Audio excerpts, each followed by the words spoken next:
மாடிக்காட்டு அண்ணா அண்ணா அண்ணா கொஞ்சம் லெஃப்ட்ண்ணா sir sir mobile இருக்குங்க sir.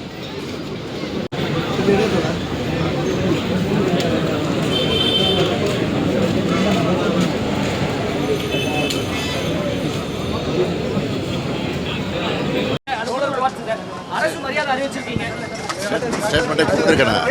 அரசு மரியாதை அறிவித்து ஒரு ஸ்டேட்மெண்ட் கொடுத்துருக்குறேன். அதுவே போதும். கொஞ்சம் அமைதியாக கேளுங்க, கொஞ்சம் அமைதியாக கேளுங்க. ஒரு பொது வாழ்க்கையில் ஈடுபடக்கூடியவர்கள், அரசியல்வாதியாக இருக்கக்கூடியவர்கள், அவர்களுக்கெல்லாம் ஒரு பாடமாக விளங்கியவர் நம்முடைய நல்லக்கிண அவர்கள்.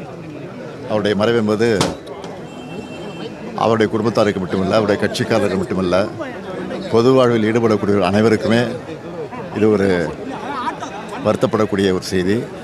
அவர் இழந்து வாழக்கூடிய அவருடைய குடும்பத்தாருக்கு, இந்திய கம்யூனிஸ்ட் கட்சி தோழர்களுக்கு என்னுடைய ஆழ்ந்த இரங்கலை திராவிட முன்னேற்ற கழகத்தின் சார்பில் நான் தெரிவித்துக் கொள்கிறேன்.